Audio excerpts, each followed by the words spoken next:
Welcome back to the podcast, you wonderful people. It's a little bit colder out here now in the heart of the LGA, but we're going to brave it anyway, because that's what we do for you. This is Mark DePoli, your regrettably cold Blacktown Football Hour podcast host, as we enter episode 8. Cue the intro music.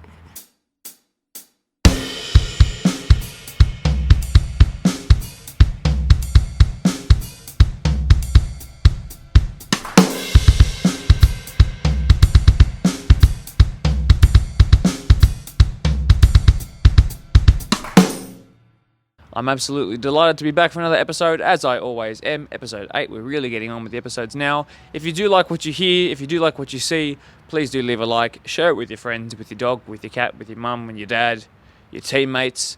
Subscribe, as we are close to getting to 1,000 subscribers, which is amazing. Thank you so much, by the way, for the support. And let's start with the Volunteer of the Week. This week's Volunteer of the Week is from St. Pat's, and it's Bill Borge. He is a long-time serving member of the club, happy to help out, whether it's putting out the cones, whether it's putting up the goals, drawing in the lines, marking in the lines, I should say, or it's helping out with the canteen. He's been around the club for a very, very long time, and the people of St. Pat's are very happy to have him. I saw him and met him while I was doing the Mini Roos Moments there this week, and Bill Borge, as your picture is here on the screen now, it's a delight to have you. So from the BDSFA to you, we say thank you for all you do. Bill, I really do appreciate it. For the rest of this episode, we're going to spend some time with Ropes Crossing. Their over 30s Women's Division 1 representatives, yes, plural, representatives, are making waves in their respective competition. In terms of getting a group together who encapsulate and personify what local Friday night football is all about, the characters you'll meet today are really wonderful people who will make you want to go and kick a ball right now. You'll also hear from Winston Hills in Kellyville, ahead of the Women's Premier League match of the round, 3 p.m. on Sunday at Valentine Sports Park, as well as Oakville from our Deploy Premier League 2 match of the round on Saturday, the day before, ahead of their match against Minchinbury. But unfortunately, we couldn't get Minchinbury on the podcast this week due to their external commitments. So sorry for that preface. I know it's not ideal, but it is what it is. It's the first time we're having a rerun of match of the round teams for the men. So we've seen Oakville and Minchinbury already. It was a draw for Oakville in their game here with Polonia, and Minchinbury won their game against Glenwood. So two teams have been undefeated in match of the round so far. It'd be great to have them back. So we'll chat to Oakville, the Lutkovsky boys specifically. So it'd be great to have Justin on for the first time in podcast history. We're going to split up the episode just a little bit today. So we're going to start by just jumping straight into the main section of today, which is about that Friday night competition with Ropes Crossing and those two over 30 women's teams. And then we'll go into the results in between interviewees just to break it up a little bit. Does that sound okay? Because if it doesn't, I can't change it. It's already been uploaded. So enjoy. I'll see you after Ropes Crossing. Part of my job with the BDSFA and running the Blacktown Football Hour podcast is to find niche stories within our community and bring them to your attention. We have this cute little league in the over 30 Women's Division 1 where two teams from Ropes Crossing are top of the table, equal on points with 3 wins to start from 3 games this season.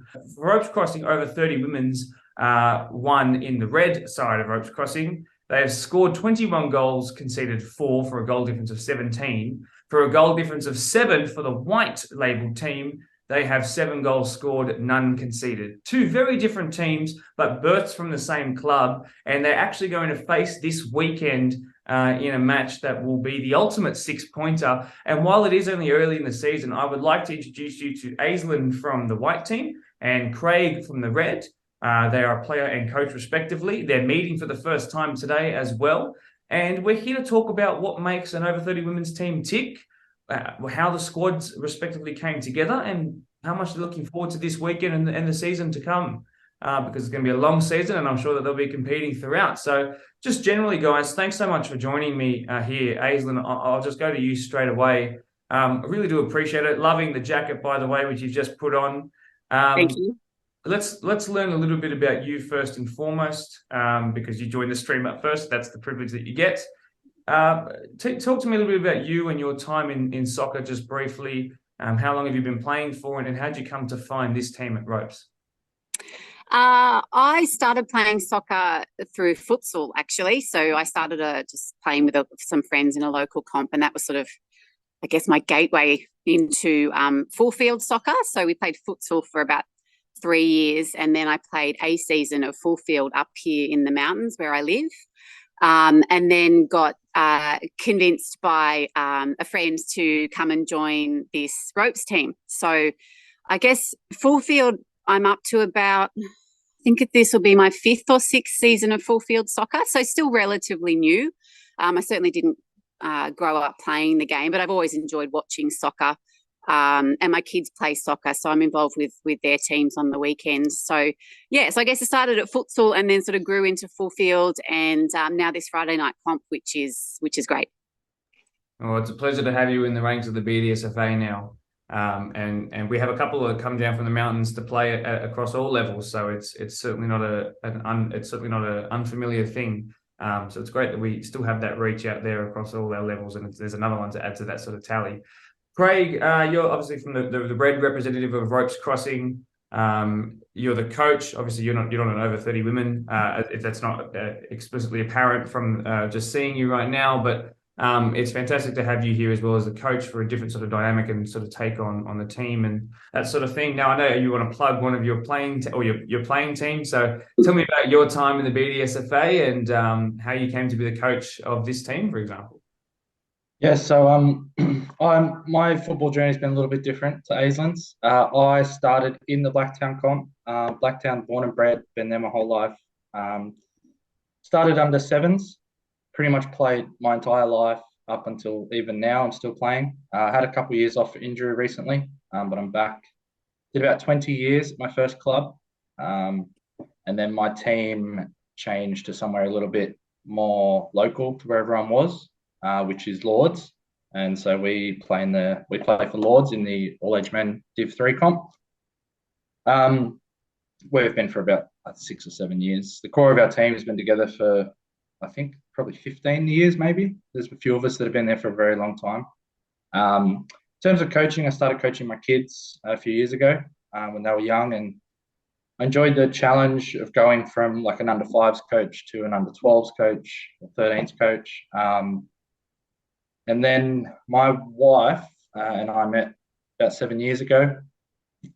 She was a big netball fan, loved playing netball, and I finally convinced her to give soccer a go. And ever since she started, she's been in love with it, and she's been in this team for about 6 years or so, give or take. I started coaching them last year. It was my first year with them, another good challenge in the all-age ladies comp. This year, though, just family commitments and other things and kids and stuff. And they basically gave us the opportunity to jump into over 30s. A good majority of our team were over 30. So we have lost a few of our players who we still support every week in the ladies comp. But the good core of our team is now in this comp and we're loving it. It's good to have Saturdays and Sundays free for the kids and for family. It's nice on a Friday night. It's beautiful. I thought I'd hate it. I thought it'd be bitter and horrible, but it's actually really lovely and really nice to get down there on a Friday night and have a kick around. That's tended to be the response from a lot of people who do play on Friday nights, is that they're kind of not really for the younger kids, but for people who are coming in to play slower forms of the game, perhaps. Friday nights tend to be the best. It's a release straight after work. It's certainly something I want to do when I do find the comp that fits in for me. And I think Friday is a great time. Aislinn, I'll come back to you. And just briefly, I want to talk about how the squad came together. So you mentioned sort of how you came to be, but in terms of maybe the core or the people who have been there for the longest, or maybe it was the people who brought them into this comp specifically, could you kind of talk around that just briefly and sort of how you came to be where you guys are right now? Yep, sure. So we're sort of a ready-made team in the sense that we were looking for a home. So we had a team up here that were playing for Blue Mountains Football Club. But a lot of us, like what you guys just mentioned, we started with the Sunday comps, and some of us have played the Sunday comps for quite some time. But if you've got kids and if you've got multiple kids, you sort of lose the Saturday to soccer, and then to lose, a big chunk of your Sunday to your own soccer game, particularly in the Nepean comp where you can be travelling quite a distance. So you can lose a lot of that Sunday. There were quite a few of us that were really keen to move to a Friday night comp just so we could have that after work release and have a Sunday free for the family. So we sort of had a team up here, but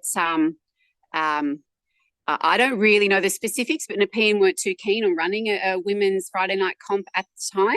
There was a men's comp up and running from what I understand, but they were a bit reluctant to advertise for a female one. I'm not privy to what happened there.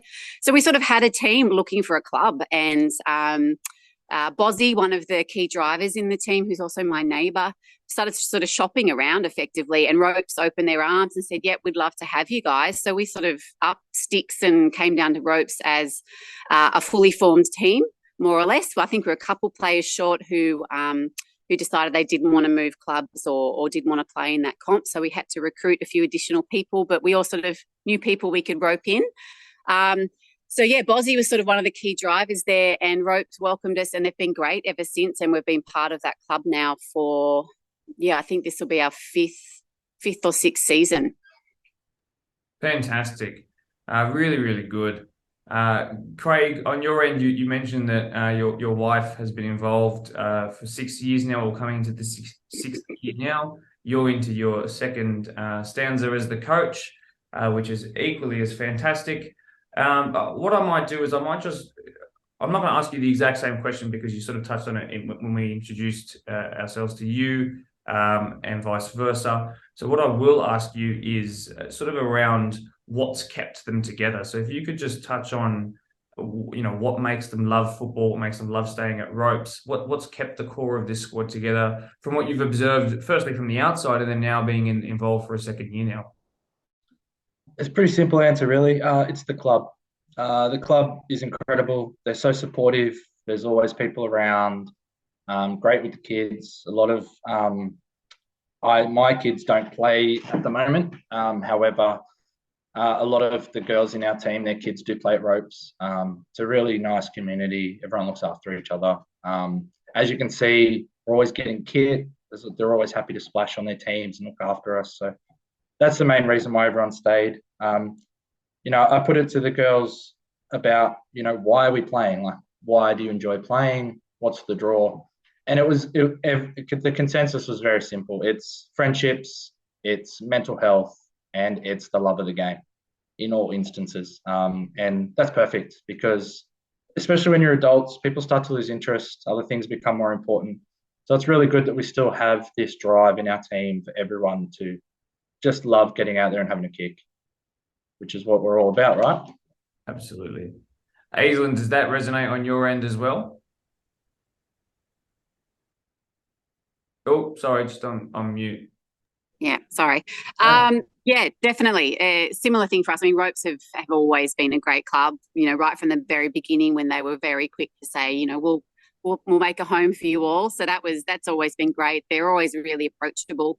The club itself is fantastic. And yeah, I think as a women's team, I think women can be a bit prone to putting their own mental and physical well-being after kids and family and those sorts of things. So I think it's been a really important thing for making sure we all get some time to ourselves, that we get 90 minutes of running around and having a bit of a laugh, and just not really thinking about the millions of things that are normally going through your brain, other than focusing on a game of soccer, which is I think for a lot of us a real blessing mental health wise. That's so wonderfully well worded. I think that's a great answer.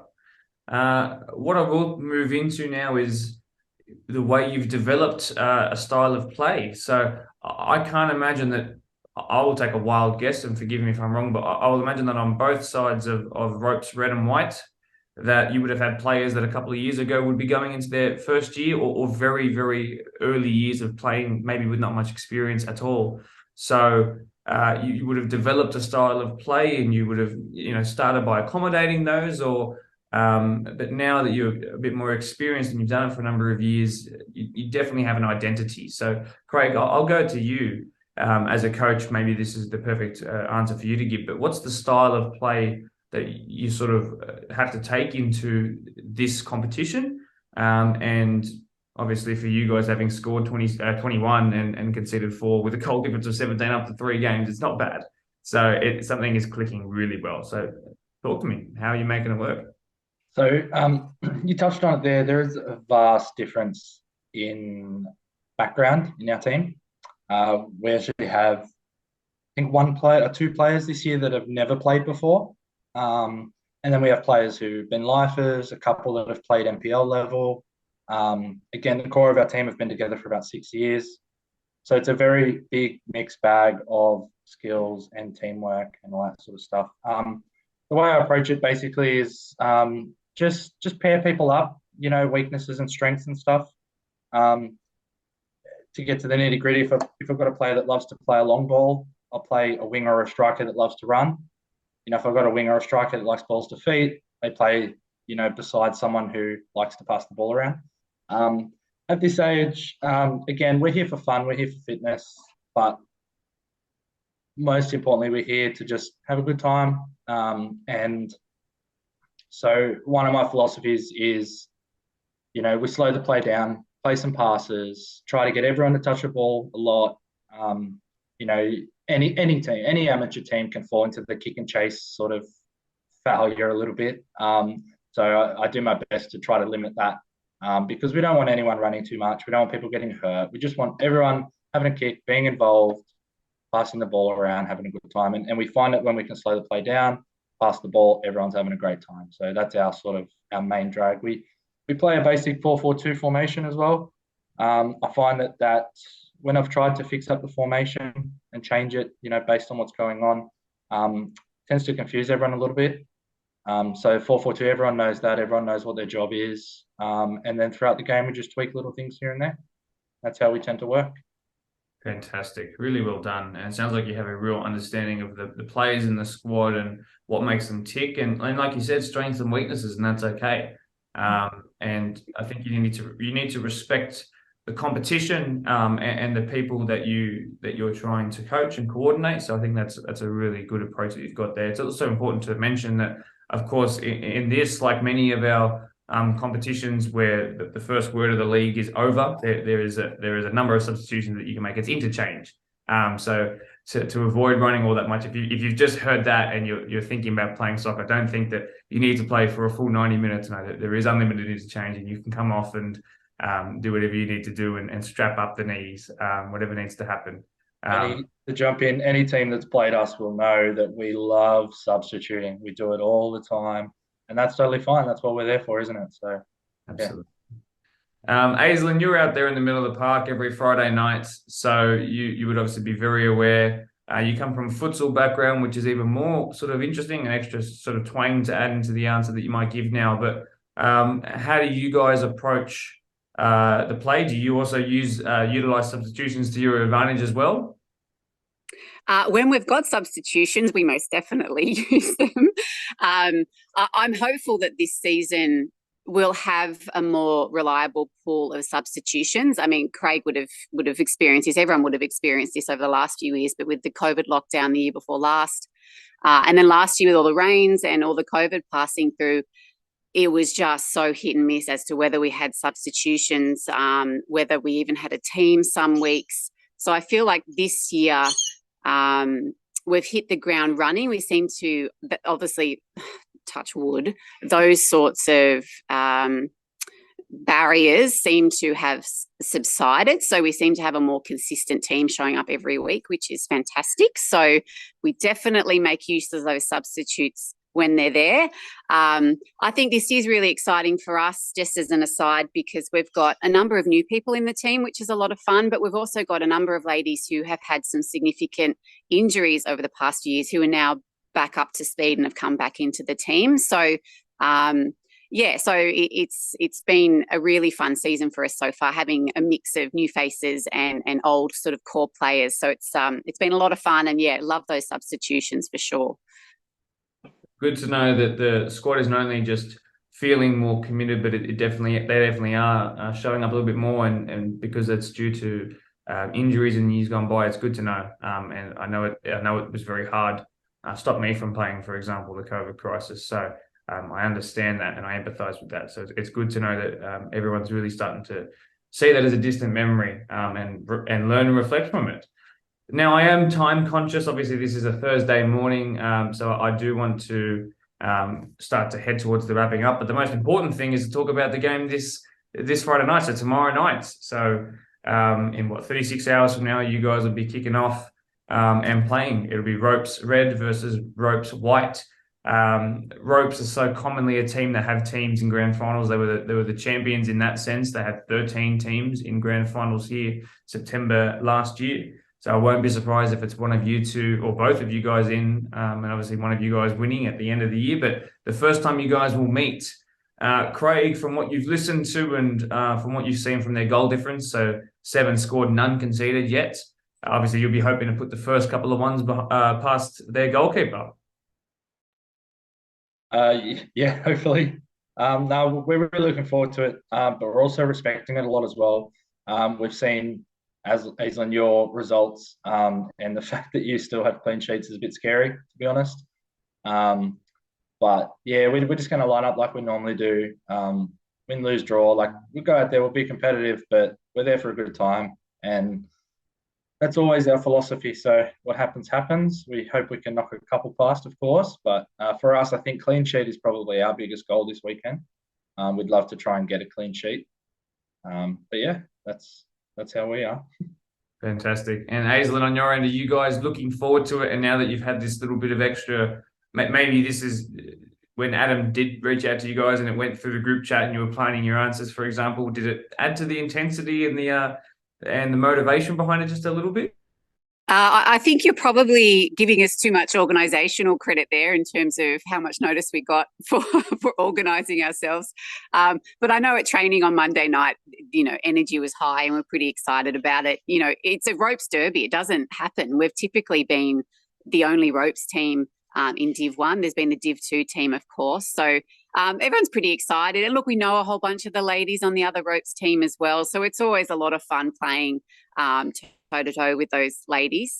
A lot of them played subs for us over the years with various gaps we've had on the team. So I think we're just excited about it more than anything. And because of the goal difference, we sort of obviously need to be at our best to try and minimise any damage there. So we're aware of the job I think we need to do, and I think we're looking forward to testing ourselves because it's been a pretty good season so far for us, but the other ropes team do play quite differently to all the other teams we've played up against so far. So I think we're really looking forward to the challenge, and I think it'll be a whole lot of fun.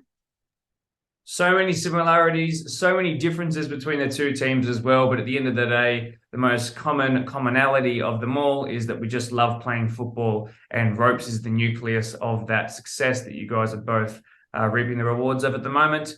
Craig and Aislinn, it's been fantastic to have you on the podcast. Considering that you guys have gotten up and been this energetic at this time in the morning is fantastic. So thank you so much. I'm very, very appreciative. And I will let you guys go, but thank you. Awesome. Thanks, Mark. Nice to meet you, Craig.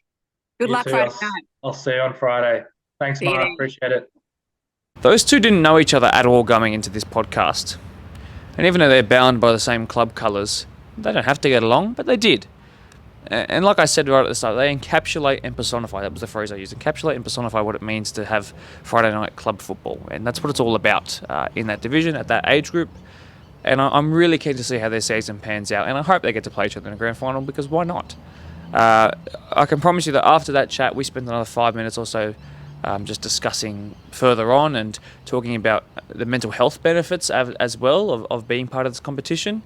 For people with kids or for people who have struggled with going through COVID in that age. So the sense of family within those both teams is another commonality. But just to wrap up the main section of the day, it's so great to see such genuine people on the podcast coming on short notice and having a great debut on the episode.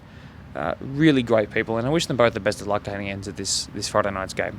I'll certainly be. They've given me permission to text them at around 9:30 to see who won, so I'm uber keen to see who came out on top. Right, I think we should get into some results.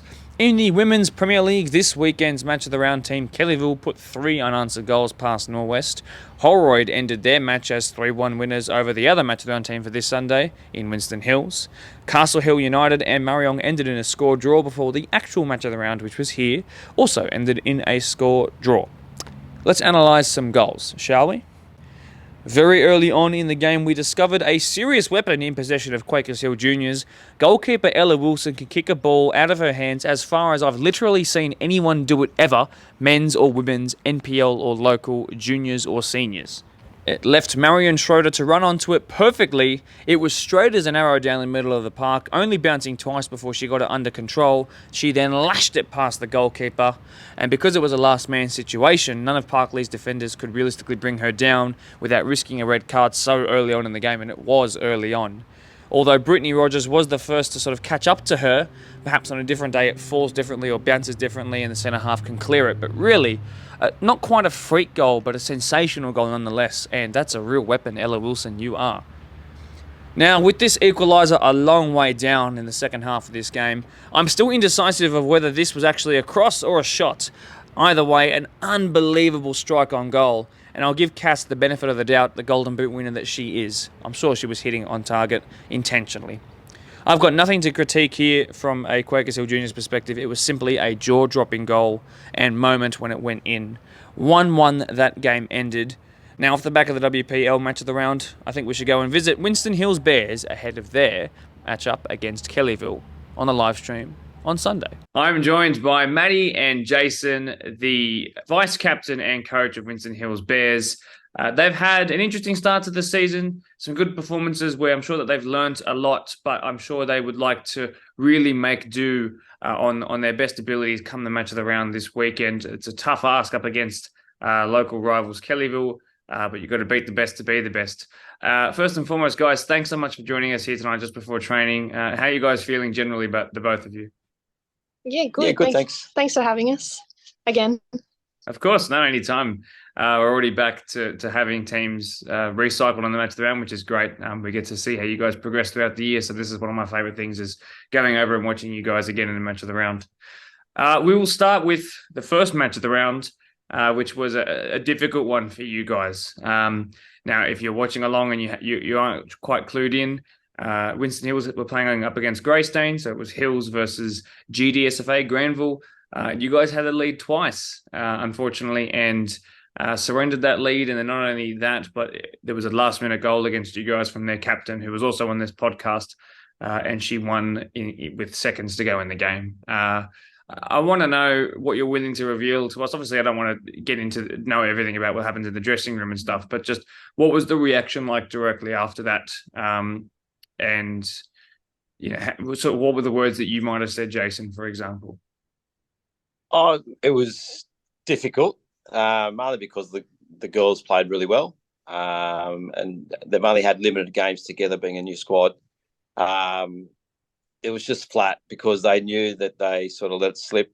As you said, we've had lead so far in the game and just controlled it, but then I think just being a young side, we've lacked that experience to close the game off, and still trying to push for a goal when we don't really need to. So that's just a learning curve for our young side. So, but still positive because we're scoring goals, just need to work on our defence. Yeah. I think from a playing perspective, it was a bit of a tougher loss to cop, having the lead early on in the game, obviously scoring first, which was, it's always nice to do that. But, I think we kind of kept it a bit consistent throughout the remainder of the first half and then into the second half. And then you can see back when you watch the game as, points of where we dropped off and kind of dropped our heads a little bit after their first goal was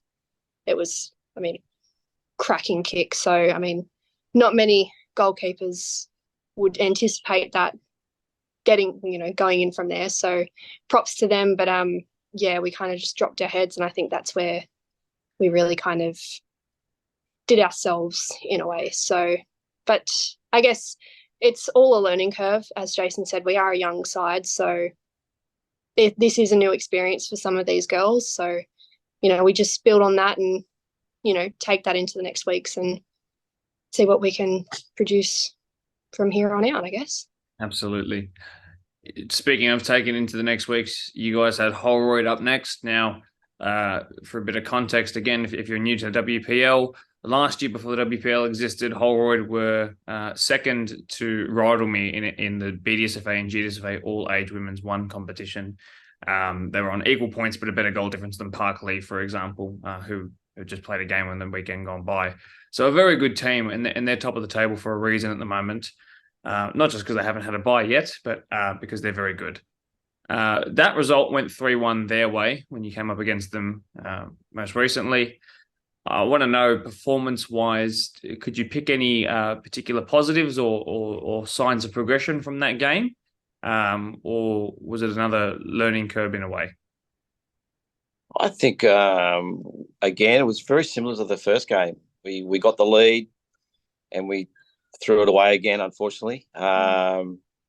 We played very well. We controlled the ball going from out the front, from the back. We just weren't clinical enough when we were up the other end, putting the ball in the back of the net. Something that we're still working with the squad that we've got. Holroyd were very good in the second half. They wanted the ball a little bit more than us. It showed the quality they had. It showed from last season what they were last year. I think they've probably improved. So they're very good with possession of the ball, playing out from the back as well. So it was tough getting the ball early on.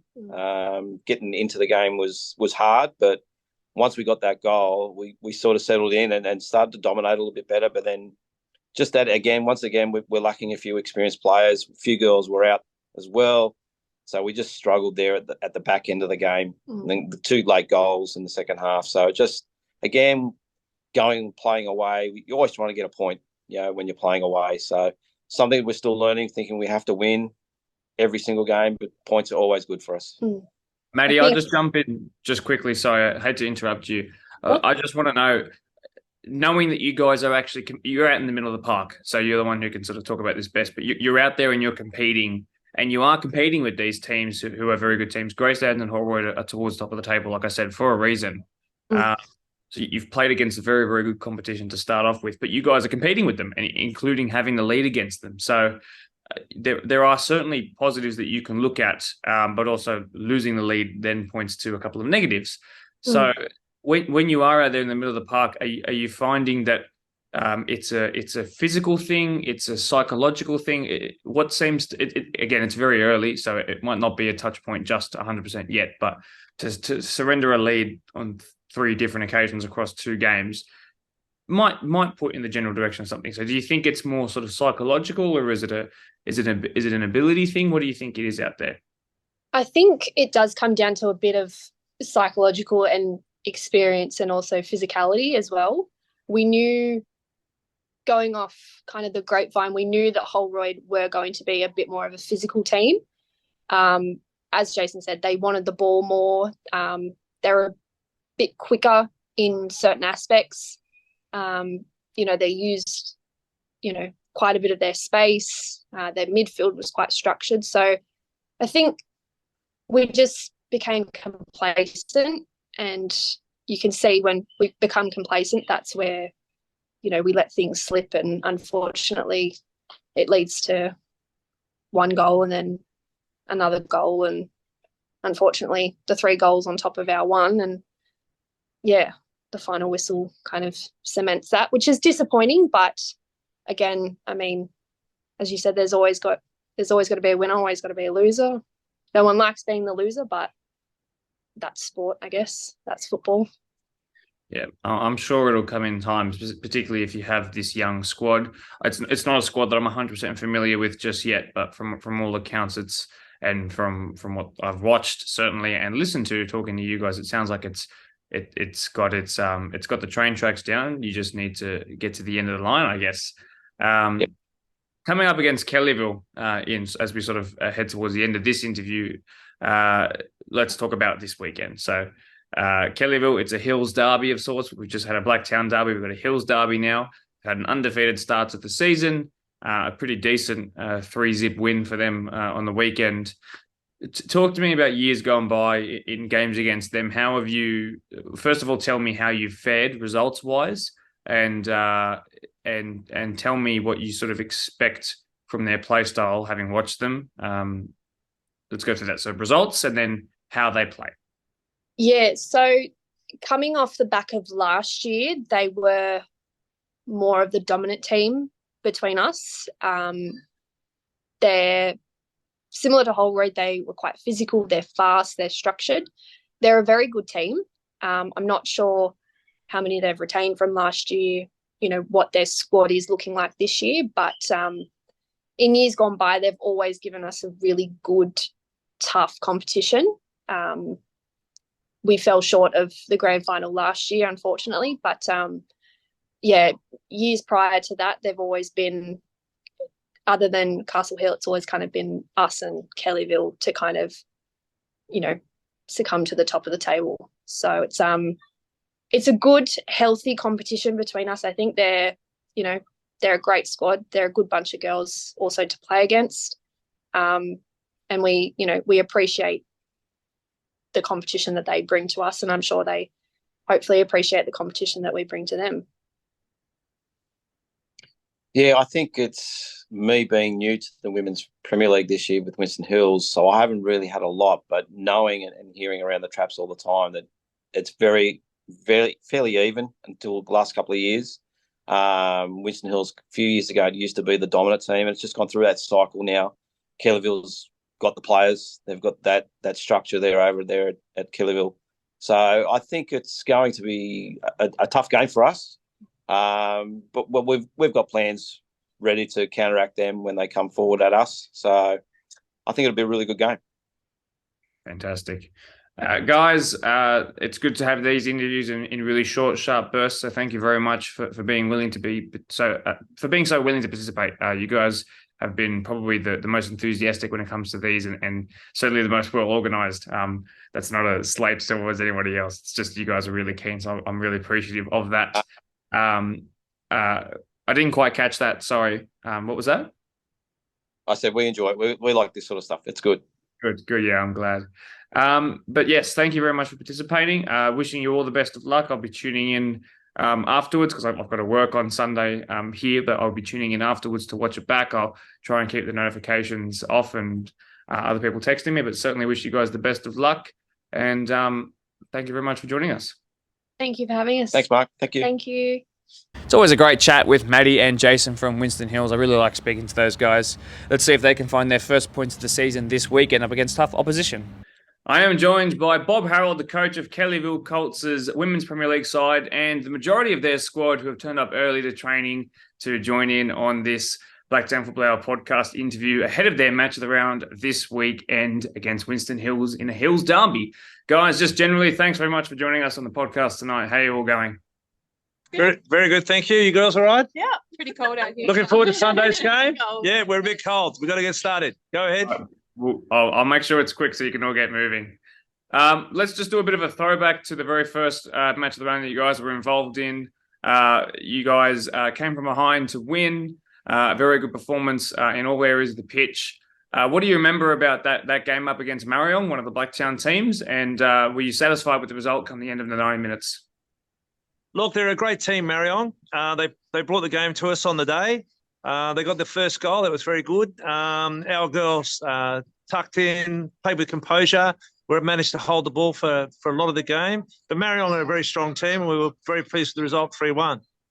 Mm-hmm. You then had a draw against Park Lee, who arguably are the strongest side on paper that you guys have come up against. And then you have a really good win over Norwest in the most recent weekend gone by. So you guys are undefeated so far to start the season.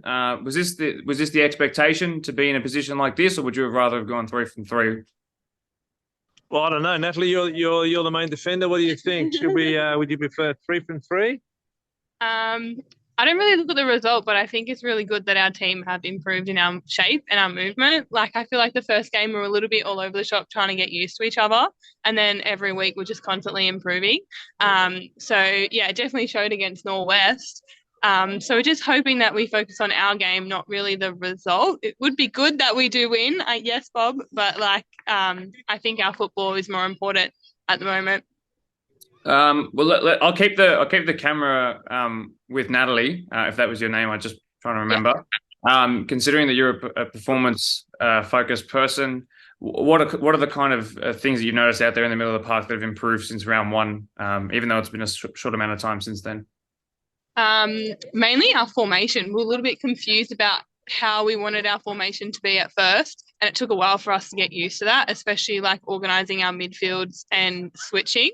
So we got that down pat over the weekend, I believe, against Norwest. Yeah, that was the one main improvement. And yeah, we're just getting a lot better with each other. Like, we're communicating more.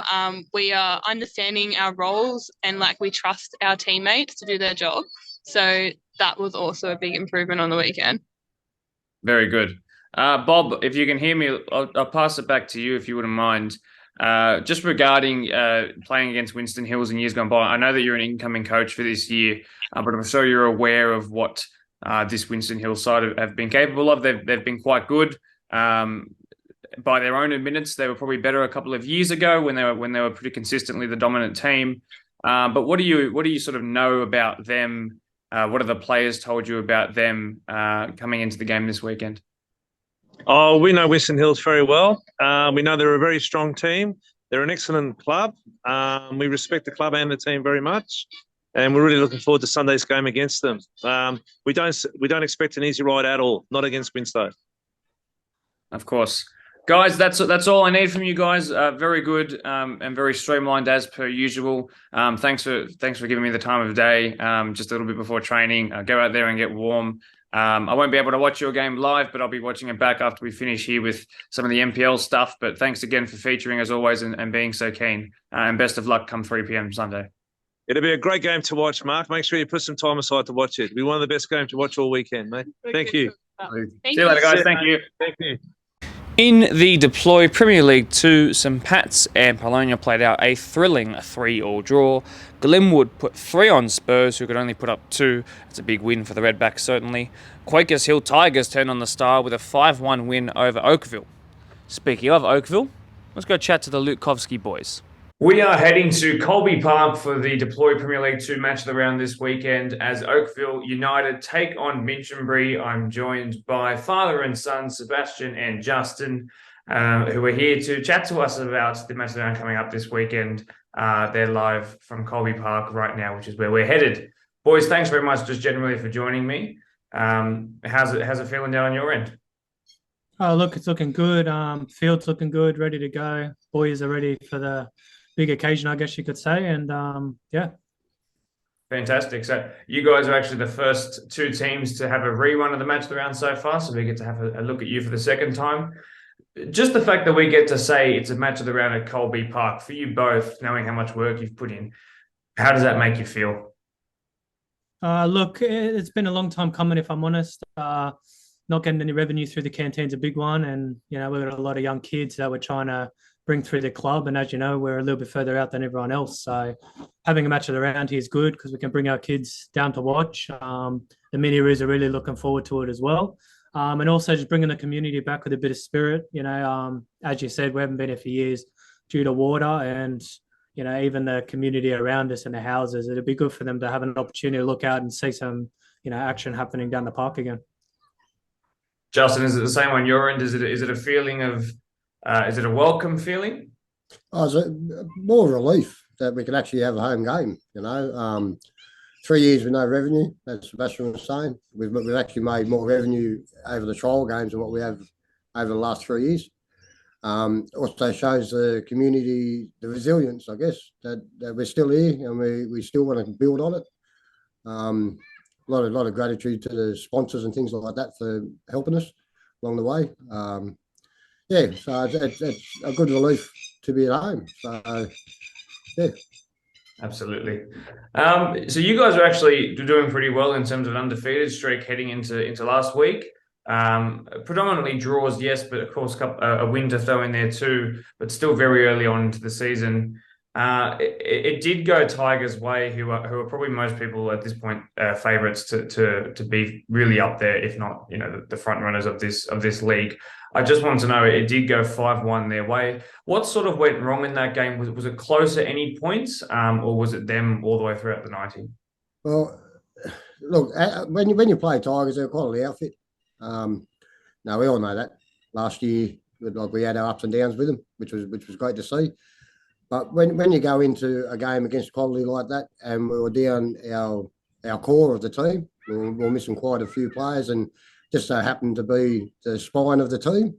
So the middle of the paddock, middle of the back, up front, our attack was lacking at times. Take nothing away from the boys that were out there, and take nothing away from Tigers. Their performance was really good. They didn't take the foot off the pedal, which was fantastic. And what we do find with Tigers is like they are a quality side, and you got to start on them early and really put the screws in to them. And it's something that we failed to do. We did concede early, and to be honest, when you're down as many players as we were down because of whatever circumstances, it puts a lot on the boys that are there. And to be honest, we did run out of legs there a bit at the end. And Tigers, well, they don't miss a chance to punish you. Yeah. Let's speak specifically about Minchinbury before I sort of ask you about what's the one performance that I think stands out in your minds so far this season. I want to speak about the opposition this weekend. So, Seb, I'll ask you directly. You've played in this league for a very long time now. You know the personnel out at Minchinbury, and you know what they bring. What kind of a match are you expecting up against them, on your home field, them coming out to you? Do you have high expectations for your own 11 out there? Are you expecting to win? Yeah, well, look, I don't really dwell on the opposition, as you already know. I say it to you every time. But, game's a game. Better team wins on the day. In saying that, we've had some really good battles with Minchinbury, and also battles where we've won quite a lot. But the thing is, at the end of the day, they're another quality team. Every team in this division's a quality team, and we just got to step up and work hard. In saying that, though, they're coming to our ground this week, and there's a lot that lies on this ground now, not solely because it's home, but it's somewhere we haven't been able to play or have these matches at around, and it's something that we hold to a high extent, I guess you could say. And the boys that we have, they're quality boys. Everyone knows what quality we can bring in, and from such a small club, I don't think we've got the label of underdog anymore. I think we're someone who sits up high on the table, and people know that. And it's always a hard battle against us. Absolutely. Justin, I'll ask you just to wrap things up. Watching on from the sidelines, you've got the best view to watch the football each week. What do you think the best performance so far of the season? You can even go into trial matches if you want, but what do you reckon the best performance has been so far this season? And do you reckon you guys will be able to replicate it come Saturday? Well, so far the best performance, I think, just from the sidelines, was our reserve grade last week, knocking Tigers off. I think that was fantastic. It was a great effort. Both teams fought right to the end. They played well, and we got the win. Took the first points off them for the season, which is fantastic. But as for our first grade, well, as for their performance, I'd have to say the Polonia game, solely because it was an unknown game for us. We did have 95% of our team available on the night. Terrible heat. Both teams played in terrible heat, and it was just a very good atmosphere. And the boys performed well. They're knocking the ball around well. And since then, we haven't been able to put a full team in the paddock. So yeah, that's I'd say the Polonia match. But the highlight so far is reserves knocking Tigers off. I've got to say it. It was great to see the boys actually earn their worth and realise that they are in a competition that they can win. Like the first grade already know that they can win it, but they do have to turn on against the likes of all of them really. Like at the end of the day, Minchinbury proved to us last year in a night game that they can come out and beat us. And they did it quite well that night. So, that to me is a highlight. The word about that reserve grade game has spread around pretty quickly come the end of when I got off the mic, for example. So it was good to hear that. And I had a little smile to myself because we have spoken with the reserve graders on several occasions now already this year. So good to know that the pieces are finally falling into place. Guys, fingers crossed for the weather ahead of this weekend because it's a little concerning looking at the forecast, but we hope to have no rain, of course. And if it is, it's just a light drizzle. And I hope you have a full team ahead of 6 p.m. Saturday night. But thanks very much for joining us here again. No problem. Cheers. Thanks. That's it for the interviews today. But one more match of the round review still to go. I've left the best till last, I can promise you.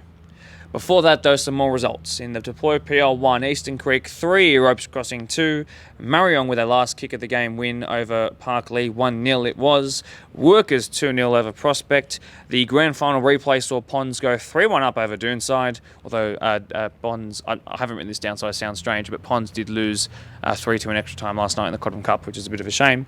Back to where I was on my page. Workers 2-0 over Prospect. Like I said, the grand final replay 3-1 against Dooney Ponds' way. And in what was absolutely the match of the round, take a listen to this. Let's analyse this game. Gatsby Gray too big and too strong on the turn here. Gurgis Abdallah got turned and then pushed off the ball.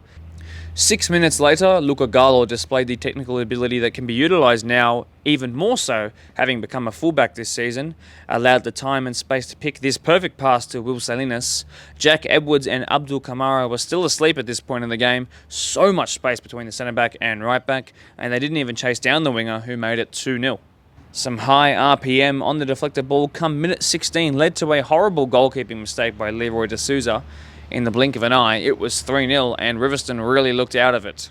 Something strange then happens. Gatsby Gray goes down injured, and the whole complexion of this game changes. Literally a minute after he was subbed off, this horrible mix-up at the back between Balcombe and Marchant resulted in Rivo finding one back. It was the only sniff at goal that they'd had in the entire first half. It was completely their own fault. One bad touch from Marchant, but I think Balcombe rushing out also then required the Rivo striker to play a simple pass and finish. Perhaps if it had actually stayed in net, it would have forced Manuel into making a decision whether to beat the man or square it like he actually did. Either way, a whole host of errors. 3-1 it was, but even at that point, we didn't think that it was going to be the comeback that it led to be. Funnily enough, within seconds after that, Rivo won a penalty. It all started where the first ball wasn't won out of the sky from their own goal kick, which is very un-Quakers-like, usually such combatants.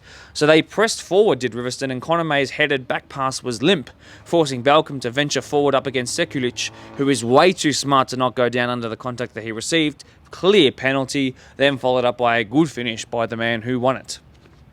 The next goal wouldn't come for an age, but then with 20 minutes to go, Timbers gives away a silly free kick outside the area, considering that Watkins was not posing a direct threat at goal.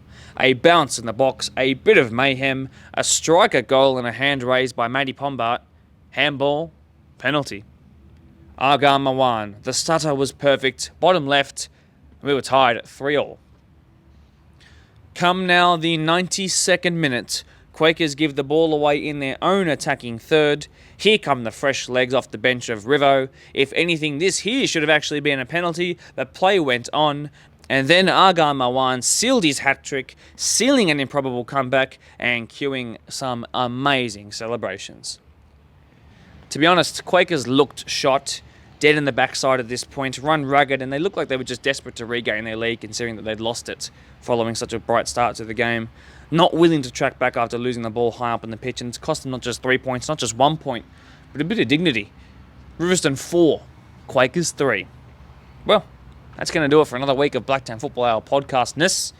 I hope you've enjoyed. Thanks to all who were involved. Please do press like if you enjoyed. Subscribe if you enjoyed and want to see more. Share it to those who you think deserve to have the privilege of watching this wonderful show. But until then, cue the outro music.